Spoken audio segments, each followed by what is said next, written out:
Buenas tardes, Día Político por TDC y abogada Ruth Lafosse, ¿cómo está usted? Mucho gusto. Muy buenos días, Ramón. Muchas gracias por el espacio. Siempre es grato estar con usted en este programa y espero que podamos conversar sobre temas importantes de nuestro país. Abogado Jaime Rodríguez, ¿cómo está? Bienvenido. Gracias a Dios, todo muy bien. Alegre de estar acá cumpliendo con esta invitación en compañía de la abogada Ruth Lafosse. Mire, el tema hoy es los cambios estructurales, administrativos, todo lo que se requiere en materia judicial, pero mire, hay un tema importante, el juicio político, esta figura que están pidiendo que se dé una legislación especial. ¿Ya está contemplado el juicio político en Honduras, abogada Ruth? Sí, ya está contemplado, definitivamente. Respecto al juicio político, Ramón, no se da todos los días. Como la piensa la gente, es por primera vez que lo vamos a aplicar. Obviamente, no todos los días alguien en el poder se quiere tomar el poder. Y no solo tomar el poder y quedarse en el poder, sino que cambiar la fórmula política estatuida en la Constitución. Entonces, obviamente no se da todos los días. Pero bien, en un principio, en la Constitución de la República establecía con la figura de la formación a causa, con lugar a formación o sin lugar. Lugar a formación, correcto. Ese era lo que tenía especificado la Constitución, de manera de poder viabilizar una posible inhabilitación de un funcionario público, en este caso eran los diputados, cuando tenía aparejado una acción penal, de responsabilidad penal. Pero hoy fue cambiado con la reforma a la Constitución y se estableció el juicio político después de los acontecimientos del 2009, cuando el expresidente se quiso quedar en el poder a través de una cuarta urna, que para mí, según análisis, no fue un golpe de Estado. Ahora bien, ¿qué ha pasado y por qué exigimos la ciudadanía un juicio político? Debemos tener claro que hay dos maneras de definir las responsabilidades políticas cuando un funcionario ha abusado del poder y ha pretendido, inclusive, como fue en el caso, hay suficientes causas evidentes, de controlar el voto del ciudadano, quitarle la libertad de poder ejercer la soberanía y al final de poder obstaculizar la declaratoria de quién era el ganador a través de un presidente, entre comillas, que se había tomado la atribución de, inclusive, de haber emitido un decreto donde tenía la posibilidad de recontar los votos y de decidir quién era el ganador. Sí. O sea, el quiebre fue total. Pero este quiebre era integral, inclusive, era todo el aparato estatal que estaba en contra de que poder lograr un proceso electoral viable. Y por eso se origina que la ciudadanía exija un juicio político, responsabilidades meramente políticas. Ahora, ¿cómo está la situación de la figura del juicio político? ¿Es suficiente en el estamento jurídico del país o habrá que mejorar, como algunos sectores están proponiendo? Lo que pasa, Matute, y todo lo que nos escucha, leyes hay suficientes, lo que ha faltado es voluntad para aplicar las mismas.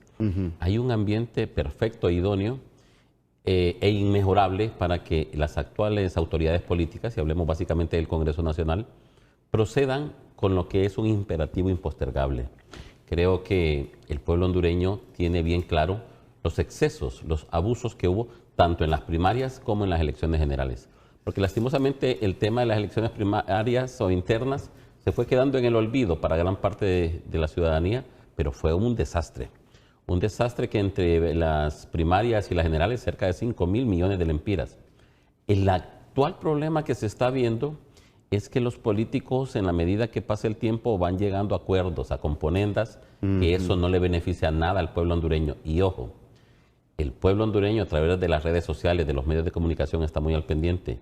Y ahorita lo que se maneja mucho en los medios es que hay un pequeño sector, un grupo minúsculo de diputados de la bancada liberal que al parecer están coqueteando con la posición de no respaldar el tema del juicio político. Y ojo, eso es algo lastimoso, es algo condenable, reprochable, pero el pueblo hondureño debe estar al pendiente, porque la posición de cada uno de los diputados se ve reflejada en la pantalla. Correcto. Y esas personas que, curiosamente, cuando hay este tipo de votaciones, ahí van enfermos graves al hospital o tuvieron un viaje de emergencia, curiosamente. Esas personas son las que hay que estar muy al pendiente, y ustedes, los medios de comunicación, son una herramienta importantísima para que el pueblo hondureño sepa, vea, entienda quiénes están con el pueblo y quiénes se prestan para posiciones eminentemente personales y que no ayudan a nada a lo que es el tema de la democracia en Honduras. ¿Qué personajes deben de ir a juicio político? Mira, el primero es el ministro. Originalmente se habló de 3 personas, pero también hay que tener bien claro que no solo ese magistrado que se mencionó, los suplentes también se prestaron para ese juego político. Y aparte de ello, también se maneja mucho el nombre de 2 damas de la Corte Suprema de Justicia, que en relación a lo último que apuntaba la ¿Quiénes son las damas? 2 magistradas. Díganlo pues, hay que decirlo. Se ha hablado mucho de la presidenta de la Corte. Raquel Obato, ¿y quién más? Y de la magistrada, la esposa del abogado... la abogada Marlina Dumont. La abogada Marlina. Se ha hablado, se han mencionado mucho esos 2 nombres. Recuerden de que precisamente en esa sala constitucional se dio un precedente funesto, que fue una parálisis judicial. Nunca antes vista en el Poder Judicial por un tema de la conveniencia o el interés que existía para controlar o tener la coordinación de la sala en ese momento histórico que se iban a dar las elecciones. Abogada, ¿para usted quién debe ir a juicio político en estos momentos? Los que acabamos de mencionar en primera instancia. Mire, yo quisiera, usted me hace muy incisivo en sentido de quiénes son. Entiendo, ya lo dijimos, pero yo quisiera hacerle una aclaración al respecto. Hay alguien, no recuerdo ahorita, que fue ex candidato a la República, ¿cómo se llama él? Y no recuerdo en este nombre, que dijo que había un juicio político selectivo. Y eso no es correcto decirlo. Le voy a decir por qué. Cuando nosotros hablamos de justicia selectiva, estamos hablando de que cuando se pide la tutela judicial, la ley solo se aplica a ciertas personas. Pero en este caso particular, no es lo mismo la justicia ordinaria, donde se le deducen responsabilidades civiles, penales o administrativas, a las responsabilidades políticas. Entonces, en cuanto a responsabilidades políticas, no puede bajo ningún argumento señalar que es selectivo, porque selectivo fue que ciertos funcionarios boicotearan, conspiraran, bloquearan y pudieran en un momento dado que nosotros no pudiéramos ejercer el poder. Son cosas muy distintas que no se pueden colocar bajo ese mismo esquema. Pausa, ya regreso en el Día Político por TSI. Bien, seguimos aquí en el programa Día Político. Póngame en pantalla, Edgardo, lo que le mandé, por favor, de lo que se requiere, porque este es otro tema. Las grandes reformas que quiere el sistema judicial del país. Muy importante porque también tiene grandes, pero grandes retos. Grandes retos. Y le voy a mencionar aquí algunas de ellas. Número 1, reestructuración administrativa y gobernanza. Número 2, nueva ley de la carrera judicial y del Consejo de la Judicatura. 3, justicia abierta y transparencia. 4, modernización tecnológica, es decir, las audiencias virtuales. Fortalecimiento del sistema penal y de los principales retos, la despolitización. Mire, todo eso que usted menciona, Matute, son temas importantísimos, pero hay que tener bien claro, el Poder Judicial se ha quedado corto, ya que la población ha crecido, la evolución es bastante marcada. Yo no laboré en el Poder Judicial, conozco la realidad del Poder Judicial. Obviamente trabajé hace cerca de 30 años en el Poder Judicial y no era la misma realidad de aquel entonces a la fecha. Pero lo que no ha cambiado es básicamente la estructura. El personal relativamente no es lo suficientemente lo que debería de existir. Creo que en ese sentido sí hay un desfase. Obviamente el tema político es algo lastimoso. La ocupación de cargos ahora por parte de magistrados es algo que ha cambiado de una manera drástica. hace 30 años ser magistrado de Corte de Apelaciones era un privilegio, era un honor al que las personas llegaban ya en la recta final de su vida, cuando tenían una vasta experiencia, un respaldo económico marcado, no digamos los magistrados de la Corte Suprema de aquel entonces, a quien yo conocí, y eso ha cambiado mucho con el paso del tiempo, porque ahora encontramos magistrados que llegan a ocupar la más alta magistratura a temprana edad, y obviamente producto de acercamientos con políticos. Eso ha implicado que así sucesivamente ya no hayan esos concursos que antes se daban para el nombramiento de jueces y magistrados, ahora, y que se politice tanto el tema de la administración e impartición de justicia. Fue bueno eso que aprobó el Congreso ahorita, de quitarle los... Aunque se molesta cuando dice uno de periodista eso, pero le quitaron amplios poderes a la presidenta de la Corte. Necesario. Mire, ahorita hasta hace poco la magistrada tenía un poder absoluto para nombrar, para trasladar, para ascender a personas que no necesariamente ascendieron o fueron trasladadas por un tema de meritocracia. Aquí era dedocracia en el más amplio de los conceptos, y eso es lastimoso. El poder judicial no es o no lo constituye la presidenta de la Corte. La presidenta tiene el mismo nivel de todos los demás 14 magistrados, pero lógicamente el poder corrompe. En ese sentido, solo hay que hacer memoria que hace poco el abogado Padilla apareció denunciando nombramientos, inclusive posterior a la fecha en donde ya el Congreso Nacional le había quitado esos poderes. Es algo lastimoso que no se debe de dar, y ojalá pues que ese Consejo de la Judicatura, o como se le quiera llamar que aparezca, no sea tampoco coordinado por la presidenta de la Corte. Se debe de apartar esa politización, porque de lo contrario seguiremos viendo los mismos resultados y es necesario un cambio, pero un cambio radical. Abogada Ruth. Sí, mire, esto tiene raíces más profundas. Lo que acaba de enseñar el abogado sobre los nombramientos cuando ya había un decreto es una causa más que suficiente para aplicarle el juicio político. Un presidente de una Corte Suprema no puede violar de manera tan evidente y tan burda un decreto como ese y ejercerlo, funciones en contra de eso. Eso es más para mí que suficiente. El otro punto que usted me dice sobre los cambios estructurales que debe haber.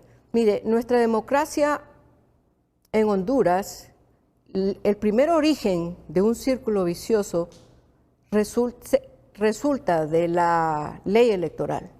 Ahí la estructura normativa deja al poder y al dominio partidario sobre el poder soberano del pueblo. Esto origina obviamente que originar precisamente dictaduras o arbitrariedades dentro del poder legislativo y que deje de funcionar el debate. Esto ha permitido que los canales de expresión política se vayan reduciendo de manera que las crisis cada 4 años se repiten. Entonces, la lógica de las cuotas de poder debe ser cambiada de manera estructural, desde la ley electoral. No, deben de haber favores políticos. Desde ahí, porque eso es un círculo vicioso y mantenemos las crisis cada 4 años, mantenemos dominio partidario por 7 años sobre la justicia constitucional. Entonces, cuando el dominio partidario, el exceso del dominio partidario está sobre la justicia constitucional, tenemos los resultados de no tener respuesta oportuna de los demás. Ahora, cuando esas dictaduras legislativas originan un poder judicial entonces se transmite de alguna manera esa dictadura y ese dominio partidario sobre la justicia. Entonces, las estructuras sobre los nombramientos y las formas de poder lograr un poder judicial independiente tiene mucho que ver con el origen del poder político en cada diputado. Es que eso es lo que estamos hablando, la alta politización, los favores políticos. Exactamente. Las bancadas, todos sabemos que hay una bancada nacionalista, una bancada liberal y una bancada libre. El punto no es que sea político o que pertenezca a un partido. El punto es que el dominio partidario excesivo cambia la estructura de la Constitución de la República y hace Entonces, el quiebre del equilibrio de la independencia de poderes. estamos hablando de una violación Así constante es. a la Constitución de la Constante. República. Entonces, Una intromisión permanente. permanente. Entonces, por eso le digo que el origen de la manera en que se origina el poder público, hasta Sí. ahora el voto no ha podido lograr la verdadera alternancia en el poder legislativo, porque nuestra democracia, recuerde Ramón, que es representativa. Claro. Entonces, la estructura de la ley electoral solo permite la alternabilidad en el poder ejecutivo, Ok. pero no la verdadera alternabilidad en el poder legislativo. Un minuto antes de irme a la pausa. No, bueno, creo que es necesario que hayan cambios. Honduras necesita muchos cambios en materia electoral, en materia económica, en materia de salud.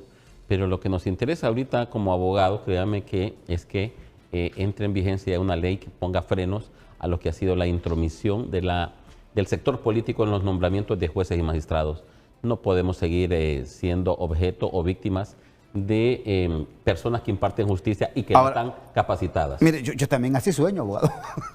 Pero mire, Yo también pero sueño. por eso, Honduras sueña. por eso, Ramón, Terrible, porque no tenemos la madurez política en el país. Ramón, por eso No hay madurez. la estructura. Mire, yo no soy de parches democráticos. Yo no soy de parches de reformas a la ley electoral. Honduras necesita una nueva ley electoral que cambie la estructura normativa donde el partido político no esté sobre el poder soberano. Pausa, ya regreso en el Día Político por TSI. Continuamos acá en el Día Político por TSI. Mire, qué importante es conocer de expertos que conocen el tema, esta reestructuración que necesita el Poder Judicial y esta despolitización que necesita el Poder Judicial. Mire lo que dice la abogada Ruth. Suficientes elementos tienen para llamar a juicio político a la actual presidenta de la Corte Suprema de Justicia. Abogada Ruth. Sí, ese es un ejemplo particular. Hay muchos. Mire, le voy a dar un ejemplo.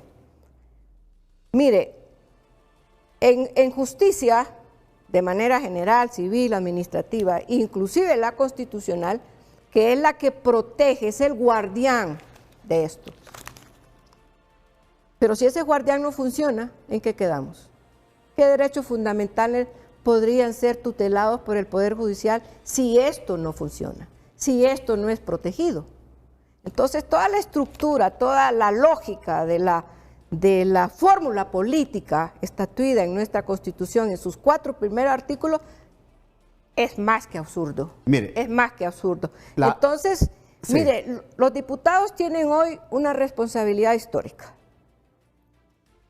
Junto con el pueblo, gritaban y exigían responsabilidad política al fiscal general, a los comisionados del Consejo Nacional Electoral, a los magistrados del Consejo, al señor Roosevelt Hernández, de que estaban atentando contra nuestros derechos fundamentales. Salíamos todos con esa misma voz. Y esa responsabilidad política, a través del voto, hoy tienen un curul. Y su responsabilidad es esa precisamente.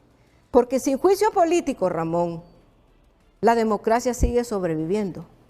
Abogada, pero es que mire, abogada. Sin juicio político, el cambios estructurales no se pueden dar mientras tengamos un fiscal general abusivo. Mientras tengamos un comisionado del Consejo Nacional Electoral que le vale poco sus responsabilidades frente a ese consejo. Un magistrado del Tribunal de Justicia que le vale poco ir o no ir e incumplir la ley cuando le da la gana. O sea, aquí los funcionarios públicos, cuando les da la gana, funcionan. Y cuando no, pueden violar la ley y aquí no pasó absolutamente nada. Entonces, esa institucionalidad que forma parte de lo que se denomina un Estado de Derecho está tan debilitado que la función de un presidente de la República va a ser relativamente efectiva. Como relativamente efectiva podría ser la función del Poder Legislativo y obviamente que la función de la justicia quedaría mucho menos calificada para que pudiera funcionar y sentirnos nosotros protegidos en todos los derechos fundamentales que Correcto. tenemos, ya sea en vía administrativa, ya sea en vía civil, ya sea en vía penal. Mire, aquí hay tribunales de justicia que cuando usted interpone un amparo, el instrumento de la tardanza en el tiempo es el mejor instrumento para violentar un derecho fundamental. Y cuando ese instrumento manipulado que se llama tiempo es ejercido de manera abusiva para dañar a una de las partes, ¿quién le deduce responsabilidades? Nadie. Ok. Porque no existe estructuras normativas que podamos lograr el control y deducirle responsabilidades tanto a jueces y a magistrados para que cumplan fielmente los procedimientos administrativos, jurisdiccionales y dar respuestas oportunas a las personas que acuden para que les tutelen sus derechos. Ahora, abogado Jaime, mire, estamos en lo mismo ya para terminar el programa. ¿Quiénes violentan el Estado de Derecho en Honduras? ¿Quiénes? Los interesados en que siga la impunidad, la inmoralidad en los puestos públicos, los que despilfarran los recursos del Estado, los que políticamente ponen a quien quieran y quiten a quien quieran y quieran manipular la institucionalidad. Esos son los que debilitan el Estado de Derecho. Ajá, pero los que pedían antes de las elecciones fortalecer el Estado de Derecho, hoy no lo hacen, que tienen una curul, como dice la abogada Lafos, entonces, ¿a quién demandamos? El problema está en la clase política y los caudillos, los dueños de los dos partidos políticos más antiguos. Y bueno, ese tercer partido político que en su momento dado se cobijó con una buena cantidad de votos que fueron prestados y que ya quedó evidenciado que es un partido minoritario. Esos partidos o los dueños de estos partidos son los que están generando y han generado años atrás que Honduras no esté creciendo, que lejos de mejorar, cada día vaya bajando en los índices que reflejan cuando un país va en crecimiento o en el caso particular como estamos acá. Es evidente que obviamente la clase política cuando está en la llanura siempre critica, siempre habla de que hará cambios, pero cuando ya se llega al poder, obviamente esos cambios no los realizan. ¿Cuál es el grave problema? Si vemos, los políticos en el fondo vienen siendo los mismos. Y el tema es un tema de acuerdos, un tema de intereses. A estas alturas yo estoy claro que para mí el juicio político ya es tardado. Ya se debería haber presentado, ya debería estársele dando el trámite necesario a esas personas que hemos mencionado. Y por ahí si aparece otra, pues también hacerlo. Honduras no puede seguir ya como está, sin que hayan precedentes para que ningún actual funcionario vuelva a cometer esos abusos que están siendo señalados. Bueno, hemos terminado el programa. Gracias, abogada Lafos, muy amable. De nada. Muchas gracias a usted. Gracias, abogado. Muy amable, abogado Jaime. Hasta aquí el programa de hoy. Que pasen todos una feliz y bendecida noche.